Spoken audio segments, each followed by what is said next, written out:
سروada qare ciyaarihi aan gali doonaa Chelsea waxay dhameystirtay daafac dhexe oo aad loo qiimeeyo oo Real Argentina ka soo jeedo. Arsenal waxay go'aan ka gaartay inay markaas Gabriel Jesus ay go'aan inuu sii joogo doono inuu ka tagi doono go'aan ay ka gaareen ayadana ku soo qaadan doonaa. Ninkii liiraa Guardiola wuxuu wax jabayaa Manchester United isagoo sheegay dhibaatadii u geysteen FA Cup markii qaaday mid lamid ah inuu geysan doonaan Community Shield-ka la ciyaaro bisha soo socota August. Marka suuqa iibsiga ayaa si toos u dhex geli doonaa iyo wixii ugu dambeeyay ciyaaraha dhamaantood. Ama sidii barnaamijka Grey Goal Sports Melfo Garcia waxaan ku hormaraynaa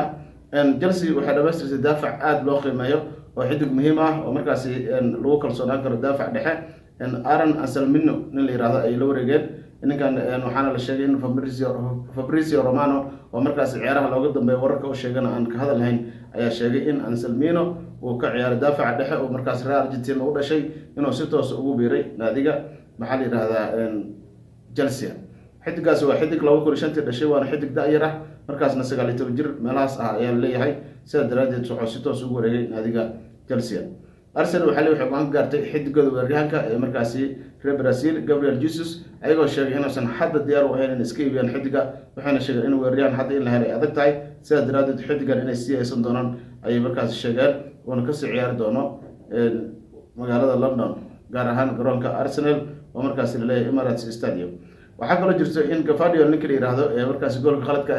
iska dhiibay Garnacho ka dhaliyay FA Cup-kii markii la ciyaaray bishii May wuxuu leeyahay Manchester United waxaan rabaa inaan ka aarsado oo qaladkii aan galay dib u saxo sidaas daraadeed wuxuu sheegay Community Shield-ka bisha August in markii la ciyaaro inaan ka aarsado oo markaas jugta ii geeyeen ilaa hadda wax xasuusta qaladkii aan galay ayaan rabaa inaan tirtiro waxaan rabaa in Manchester United aan meel saaro marka waxaad dareemaysaa in ninkan weli ciil qabo goolkiina inuu ka hoyo laayahay. Arsenal waxay dhameystirtaa leeyahay saxiixdii labaad waxaana wararku sheegayaan in ninka lagu magacaabo Calfiori ay si toos u dhameystireen ayagana markaas ay ka heshiiyeen maxaa la yiraahdaa naadiga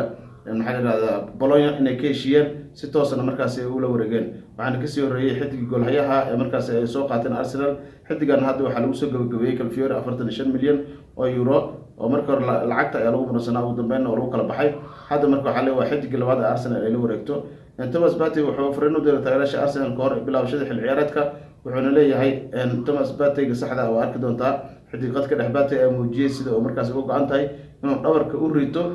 dhibaatada markaas dhaawaciisa isagoo markaas fariin u diray taageerayaasha Arsenal tan iyo markii uu ku soo biiray naadiga 2020 Partey ayaa ku dhibaatooday dhaawacyo isaga oo markaas dhaawacyo badan kaga maqnaaday naadiga isagoo hadda ka hadlay arrintaas saxafiyiinta la hadlay Partey wuxuu sheegay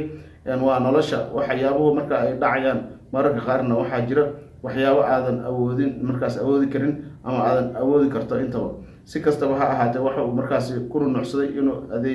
adkeysi u leeyahay isla markaana uu muujin doono inuu dhabarkan u ridin doono dhaawacyadiis faraha badan soo laabtay hadda wixii ka dambeeyana u dagaalami doono inuu markaas Arsenal horumar gaarsiiyo isbedel waaweyn uu ku keeni doono. Real Madrid iyo Chelsea waxay doonayaan isdhaafsadaan xidigo laakiin weli waxa ma kala cadda sida daraadeed suuqa ay markaas ku jiraan kooxahaasi waxaan u badan tahay in xidiga badan ay la kala wareegi doonaan dadka qaar waxay leeyihiin Real Madrid waxa uu ma baahno maadaama Mbappe ay qaateen inkasta leeyihiin daafac dhexe oo Militao la tartansiyo ama la ciyaarsiyo ay u baahan yihiin. Manchester United waxay leedahay waxaan kalsooni ku qabnaa xidig Manuel Ugarte inaan soo qaadan doono ayadoo wararku ay sheegayaan in markaas xidigaasi uu asagu doonayo heshiis shakhsiga ah la gaaran naadiga laakiin waxa meesha ku jirto Paris Saint-Germain iyo Manchester United ay weli ka heshiin Arsenal dhaxda ay ka soo gashay oo waxay leedahay weeraan xidigaasi waa inaan la wareegnaa oo markaas aan booska aan markaas ku xiriirnaa. waxa kale jirto Manchester United Match Delight iyo ninka yiraahdo Masraoui ninka yiraahdo difaac kaga ciyaaro labadaba way doonayaan oo Bayern Munich labadaba ka doonayaan marka inay soo gabagabeeyaan ay u badan tahay isbuuc soo socda sida wararku ay sheegayaan waxa jirto xidigo toddoba oo markaas toddobadoodaba hal tiim u ciyaaray toddobada cunuga dhan isla halka tiim u ciyaaray ayaa markaas la soo bandhigay oo waxyaabaha aad qariib ku ah marka waxay u badan tahay xidigaasi marka in wadamada u kala ciyaareen ee u kala dhasheen iyo meesha u kala ciyaareen marka waxa leeyahay toddoba kooxood markaasi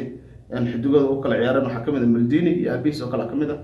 waxa hal tiim u ciyaaray Lilian Thuram iyo Kevin Thuram kamid ah Juventus oo ciyaaray marka xidiga badan ayaa markaasi si toos ah waxa la hal tiim ugu wada ciyaaray oo dadkuna way la yaabayaan markay dhahan hal tiim ay wada ciyaareen waana isdhaleen waa xidigo isdhalay haddana hal tiim ugu wada ciyaaray marka Cruyff ayaa kamid ah ninka la yiraahdo Jordi Cruyff iyo Cruyff labadaba laba nin oo Hollandees ah waxay noo ciyaareen hal mar kor ayay kasoo bilaabeynaa Lilian Thuram iyo Kevin Thuram Juventus oo wada ciyaareen Cesar Paulo Maldini Abis iyo Daniel Maldini Abis iyo Paulo Maldini labadaba waxay wada ciyaareen AC Milan waa hal naadi u ciyaareen sanadin Zidane Enzo iyo Lucas Zidane labadaba isla shan waxaan wada ciyaareen raadiga waa aabaha Real Madrid oo ciyaaray labadoodana waxay wada ciyaareen isla Real Madrid hadda u ciyaaraan marka way badan yihiin xidigaha inkastoo xidiga badan ay jiraan ilaa iyo 7 xidig ayaa markaas warbaahinta si toos loogu sheegaya dhan kale waxaa jira in ay naadiga Chelsea markaas dalab isdhaafsi ay soo bandhigtay inay markaas